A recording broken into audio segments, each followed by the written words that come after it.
இங்க பாருங்க, இன்னைக்கு இந்த மீட்டிங்ல தண்ணி எல்லாம் ஒன்றும் ஏற்பாடு பண்ணல. சோதனை சொன்னா எல்லாரும் அழுவீங்க. அது இன்னொரு நாளைக்கு வெங்கடேஷ் வேற எங்கேயாவது அரேஞ்ச் பண்ணுங்க, அப்ப சொல்லுவோம். பட் அது ஒரு ஹியூமருக்காக சொன்னேன். இந்த மீட்டிங்ல தான் சொன்னா இது 4 வார்த்தை. ஒண்ணு வந்து எரர், ரெண்டாவது மிஸ்டேக், மூணாவது ஃபெயில்யூர், நாலாவது பிளண்டர். 4மே மோசம் தானே? Error, mistake, failure, blunder. இந்த 4க்கு என்ன வித்தியாசம் மட்டும் சொல்ற, கரெக்டா கேட்டுக்கோங்க. நீங்க கவலையில் வாழ்க்கையில பாதிப்பாட்டு போயிடும். எரர்னா எடுத்த டிசிஷனை மாசம் முடியக்குள்ள ரைட்டா தப்பான்னு கண்டுபிடிச்சு மாத்திடுறது, மாசம் முடியக்குள்ள. மிஸ்டேக்னா குவார்டர் முடியக்குள்ள. ஃபெயிலியர்னா வருஷம் முடியக்குள்ள. கரெக்டே பண்ணலன்னா அது பிளண்டர். புரியுதா? சோ உங்க கேள்விக்கு நான் பதில் சொல்றேன். நான் ஒரு பிளண்டர் பண்ணதே இல்லை. புரியுதா? கொஞ்சம் ஃபெயிலியர் ஆயிருக்குது, கரெக்ட் பண்ணி இருக்கிறேன். நிறைய மிஸ்டேக் ஆயிருக்குது, அதையும் சரி பண்ணி இருக்கிறேன். எரர் தினமும் பண்ணிட்டு இருப்பேன். கத்துக்கோங்க, நீங்க எரரே பண்ணலன்னா நீங்க எதுவுமே பண்ணலன்னு அர்த்தம். எங்க ஆபீஸ்ல எவன் நல்லா மிஸ்டேக் பண்றானா அவனுக்கு நிறைய இன்கிரிமெண்ட் கிடைக்கும். ஏன்னா மிஸ்டேக்கே பண்ணாலும் வேலையே பண்ணலப்பா.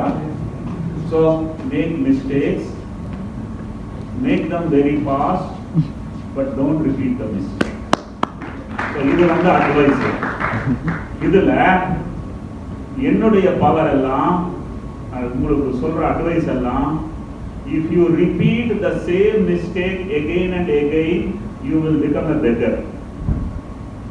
And if you do every day a new mistake, you can become a billionaire. So make mistakes every day, new mistakes. You will be very powerful. Thank you very much, and God bless you. Thank you. யாராவது வந்து pitching பண்ணா நான் invest பண்ண மாட்டேன். இது என்னுடைய பலமா பலவீனமா தெரியாது. நிறைய பக்கம் போகும்போது சார் ஃபேக்டரி ஒரு ரவுண்டு பார்க்கலாமான்னு கேட்பாங்க. நான் சும்மா கேஷுவலாக போயிருப்பேன். ஃபேக்டரிக்குள்ள ஒரு ஃபுல் ரவுண்டு போயிட்டு வந்ததுக்கு அப்புறம் என் மனசுக்கு படும், இந்த பிஸ்னஸ் நல்ல விதமாக ஸ்கேலபிலிட்டி இருக்குது, பவர் இருக்குதுன்னு திரும்பி வந்து அந்த போர்ட் ரூம்ல உட்காந்து என்னங்க ஃபண்ட் ஏதாவது ரைஸ் பண்ற மாதிரி ஐடியா இருக்குதான்னு கேட்டேன். அவர் என்ன சொல்லுவாரு தெரியுமா? இப்போ ஃபண்ட்ஸே ப்ராப்ளம் கிடையாதுங்க, எப்போ ஃபண்ட்ஸுக்கு தேவை இருக்குதோ நான் உங்கள்கிட்ட வர்றேன்னு சொல்லுவான்.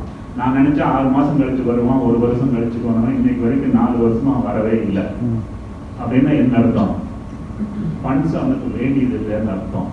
ஒன்னே ஒன்று மட்டும் பாருங்க, எவனுக்கு ஃபண்ட்ஸ் வேண்டாமோ அவங்ககிட்ட போய் இன்வெஸ்ட் பண்ணீங்கன்னா உங்க பணத்துக்கு நல்ல ரிட்டர்ன் கிடைக்கும். அவங்க எல்லாம் வந்து ஓவர் பிச்சிங் பண்ணிட்டு வர்றாங்களோ அவங்ககிட்ட ரிஸ்க் இருக்குது. ஏன்னா அவங்களுக்கு ஃபண்ட்ஸ் அவங்கனால ஜெனரேட் பண்ணிச்சுக்கோங்க. இது நான் உங்களுக்கு டிஸ்கஸ் பண்றதுக்காக சொல்ல, என்னுடைய பிலாசபி நான் சொல்றேன். இந்த மாதிரி நீங்களும் உங்ககிட்ட இன்வெஸ்டர் வந்தா 2x கிடைக்கும். நீங்க போய் பிச் பண்ணா 1/2x தான். நீங்களும் அவ்வளவு சீக்கிரம் போய் பிச் பண்ண வேண்டாம். சார் ஃபண்ட்ஸ் எல்லாம் எப்படி பிசினஸ் பண்றீங்கன்னு கேட்டா அதுக்கு நான் பதில் சொல்றேன், நல்லா கேட்டுக்கோங்க. பிசினஸ்ல முதல் கோடி உன்னுடையதாக தான் இருக்கணும். முதல் கோடியை நீங்க யாரையாவது போய் கேட்ட எவனும் கொடுக்க மாட்டான். முதல் கோடி உங்களது, 2வது கோடி உங்க பெற்றோர்களது, 3வது கோடி உங்க மாமனார் மாமியார்கிட்ட இருந்து, 3 கோடி உங்க கம்பெனியில போட்டிருக்காங்கன்னா நான் 7 கோடி உள்ள போடுவேன். புரிஞ்ச என்ன சொல்றேன்னு? உங்களுக்கு யார் உங்க அப்பா அம்மாவே மாமனார் மாமியாரே நம்பலன்னா நான் வர மாட்டேன். இது நான் என்னுடைய பிலாசபின்னு சொல்ல, எல்லாருமே வாட் இஸ் ஹிஸ் ஸ்கின் இந்த கேம்னு கேட்பாங்க. அந்த ஸ்கின் அந்த கேம்ல இருந்தா நானும் உள்ள போடுவேன், இல்லாட்டி நான் போட மாட்டேன். பட் வழக்கம் போல நான் ஒண்ணு மட்டும் பார்த்துட்டேன், நீங்க டெஸ்பரேட்டா ஃபண்ட்ஸ் வேணும்னு கேட்டா ரொம்ப அடிமாண்ட் விலைக்கு தான் உங்ககிட்ட ஸ்டாக் கேட்பான். அப்புறம் எல்லா ஸ்டாக்கும் ஒரு சின்ன அமௌண்ட் கொடுத்துட்டீங்கன்னா உங்களுக்கு எதிர்காலம் பிரகாசமா இல்லை. பேசாம ஒரு தொழில பண்ணிட்டு போயிட்டு இருக்கும்போது நிம்மதியா இருக்கும். இங்க நிம்மதி இருக்காது. நான் ஏதாவது ஏதாவது பேசி யாராவது மனம் புண்ணடைஞ்சிடாதீங்க. உண்மை பேசுறதுக்கு மட்டும்தான் நான் வருவேன். அதையும் உறக்க பேசுவேன். அதை நீங்க எப்படி வேணுமாலும் அதை பாசிட்டிவா எடுக்கணுங்கிறது என்னுடைய அடுத்தது. வணக்கம் சார். இப்போ நான் இப்போதான் புதுசாக ஸ்டார்ட் பண்ணிட்டேன், ஒரு 3 months ஆச்சு. ஸோ சம்டைம்ஸ் என்ன இருக்குன்னா, for example first 2 months growth இருக்குது, தேர்ட் மந்த் கொஞ்சம் ஸ்லோ ஆகும்போது நிறையா பியர்ஸ் அண்ட் ஃபேமிலி மெம்பர்ஸ் கிட்ட வந்து கிரிட்டிசிசம் வரும். நீ அப்போ ப்ராடக்ட் ஏதோ ப்ராப்ளம் இருக்குது, ப்ராடக்ட் சேஞ்ச் பண்ணு, இல்லைனா உங்களோட அப்ரோச் இப்படி சேஞ்ச் பண்ண அப்படி சேஞ்ச் பண்ணுங்க, நிறையா இது இருக்கும். Even though I believe in my product and my capability. So இந்த மாதிரி கிரிட்டிசிசம்லாம் எப்படி ஃபேஸ் பண்ணுறது? நீங்க அந்த மாதிரி ஃபேஸ் பண்ணல? நீங்க ஒரு டிரைவர் சீட்ல ஒரு வண்டியில் உட்கார்ந்தா பக்கத்துல யாரையும் உட்கார விடக்கூடாது.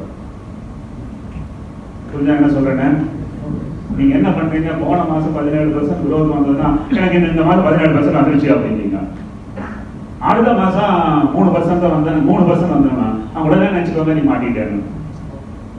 சோ அன்னாடு காட்சியா இருக்கக்கூடாது. மாசம் மாசம் growth கால்குலேட்டும் பண்ணக்கூடாது. குவார்டர் டு குவார்டரும் கால்குலேட் பண்ணக்கூடாது. ஏன்னா ஒரு சில பிசினஸுக்கு இன்னைக்கு ஒரு ஃப்ரெண்டுக்கு வந்திருக்காரு, அவரை கேட்ட பிசினஸ் எப்படி ஓட்டுங்க, விண்டருங்க, எனக்கு விண்டர்ல 50% டர்ன் ஒரு குறைஞ்சிருக்கான்னு. புரிஞ்சுதா? அதே பக்கத்து வீட்டுக்காரன் தெரிஞ்சா அவன் செத்து போய் நினைச்சுக்கோங்க. யாரும் நீங்க வெற்றி அடைஞ்சாலும் தோல்வி அடைஞ்சாலும் எல்லாத்துக்கும் சொல்லிட்டு இருக்காதீங்க. நீங்க பயணம் செஞ்சு அந்த பயணத்துல படிப்படியா மேல போய் வருடம் ஒரு 10% அதிகமான எம்ப்ளாயை நீங்க ரெக்ரூட் பண்ணிட்டு இருக்கிறீங்கன்னா அந்த ஆர்கனைசேஷன் ஹெல்த்தியா இருக்குதுன்னு அர்த்தம். அதனால மற்றவனுக்கு போய் என்னென்ன சின்ன சின்ன பிரச்சனை அதை சொல்லிட்டு அவன் டென்ஷன் ஆகி அவனால நீங்க டென்ஷன் ஆகி ஐயோ அப்பா யாருக்கிட்டையும் டிஸ்கஸ் பண்ணாதீங்கப்பா. ரைட்.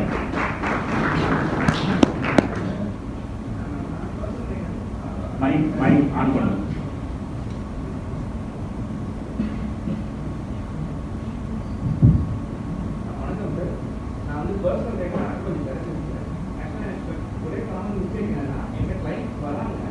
கேட்கல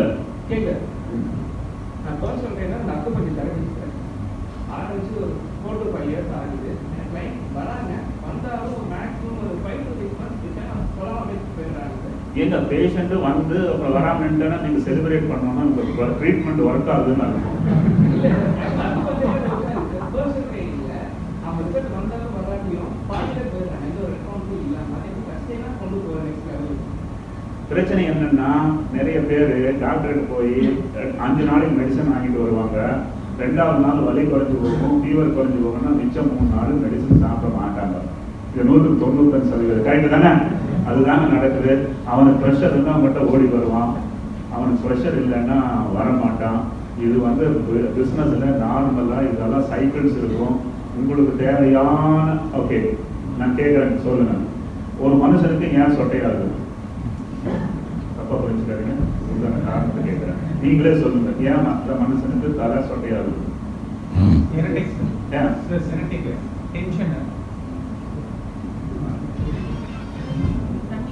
வளர்றதை விட உழுவுறது அதிகம். கரெக்ட் தானே? பிசினஸ்ல கிளையண்ட் ஏன் குறையுதுன்னா புதுசா வர்றதை விட இருக்கிற கிளையண்ட் விட்டு போகுது. சோ இருக்கிற கிளையண்ட் ரீடைன் பண்ணி அடிஷனல் கிளையண்ட் வரணும் வந்தா தான் பிசினஸ் க்ரோ ஆகும் முடியும். பிசினஸும் ஒரே மாதிரி தாங்க, சொட்டை ஆயிடாதீங்க. இதை விட சிம்பிளா புரிய வைக்க முடியாதுல்ல. அடுத்தது